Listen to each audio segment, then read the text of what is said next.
So welcome to this video, and a lot happened with this Hurricane Iselle overnight, and it weakened considerably, and it made landfall in Hawaii as a tropical storm with winds of 50 knots now, as winds of 45 knots. So here's the synopsis since my last video.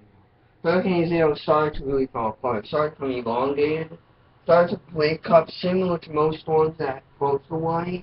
Started to break up. I mean, those storms that approached the big island of Hawaii in years past, they were weaker, but started to look similar, maybe a little bit a stronger version of them.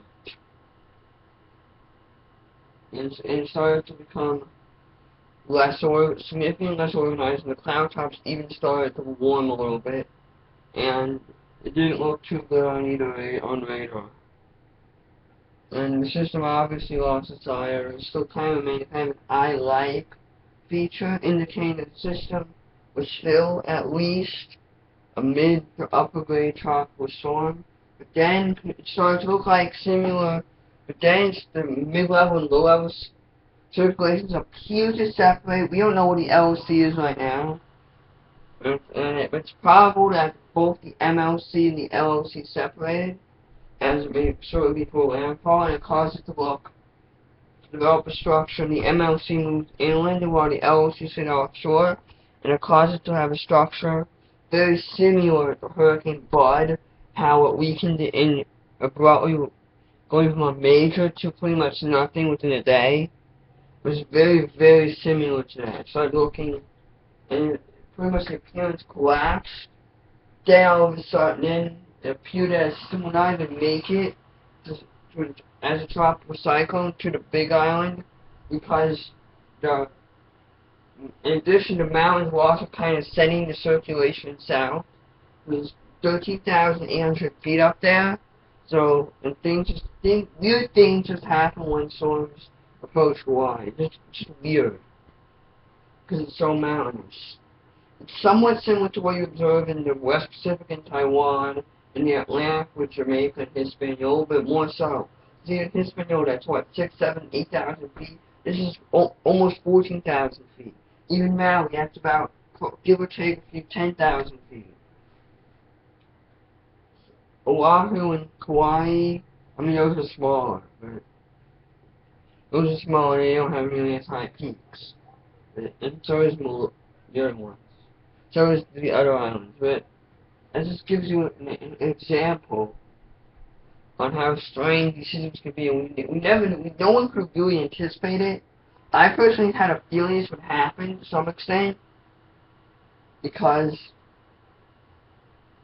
based on what I've noticed from previous storms like Hurricane Menon in 2003, Hurricane Flushing in 2007, the remnants of Felicia in 2009, Kenneth in 2005, and 2013 last year's frost. I've noticed that they all kind of just seem to take on a very weird structure as they near the Hawaiian Islands.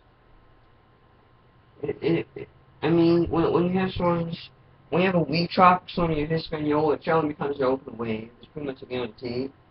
But they don't look as goofy as the ones as Iselle and the other recent Hawaii systems did. I have not had a chance to look into how some of the storms that made it to Hawaii in the 80s and 90s did. So I cannot tell you going far back. It kind of makes you wonder how unique he was able to hit as a Category 4 storm. Even though it was pretty large, so the Big Island got some rain due to it. But it still makes you wonder. It still makes you wonder a bit. But the good news, we'll get the bad news.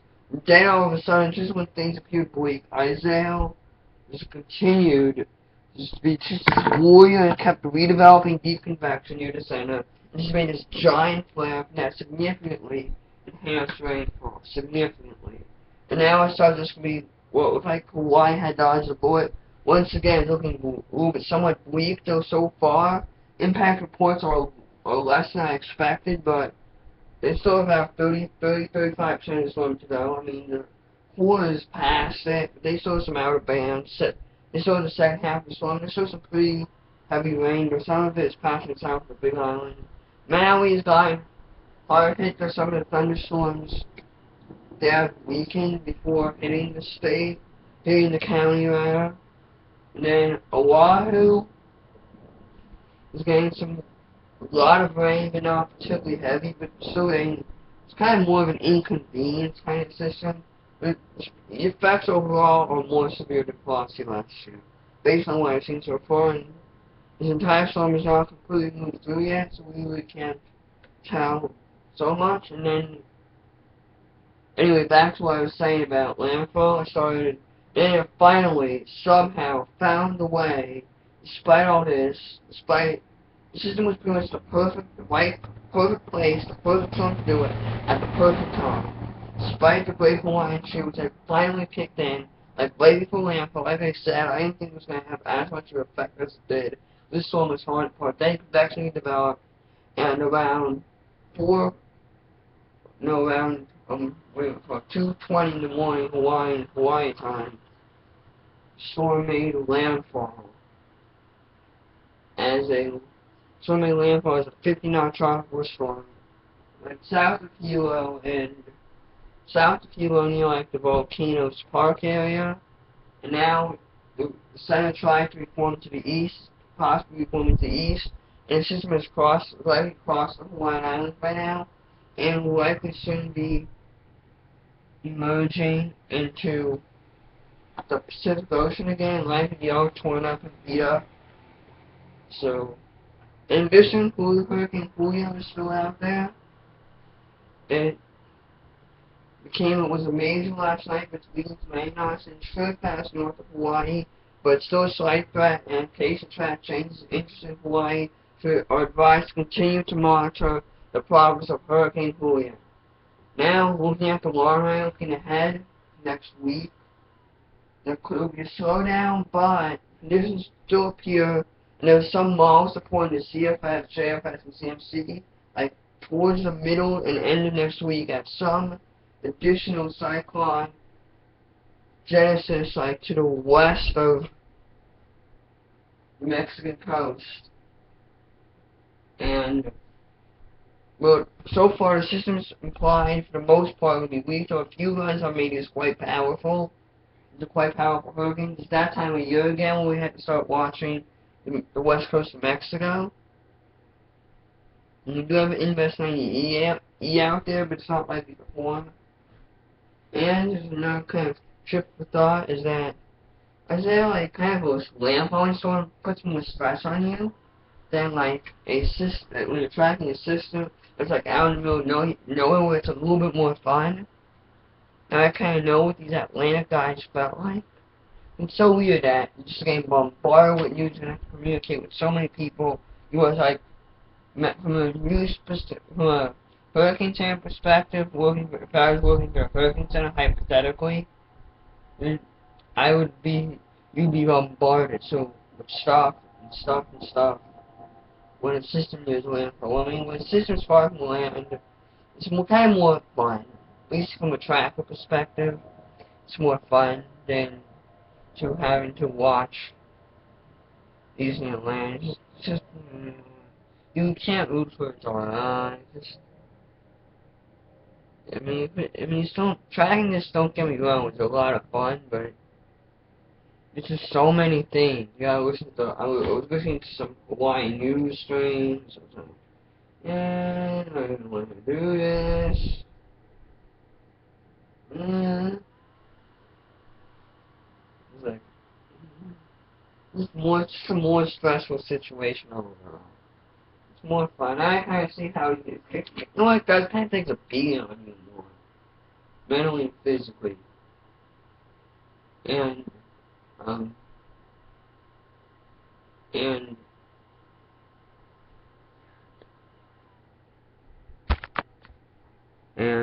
oh yeah, never mind.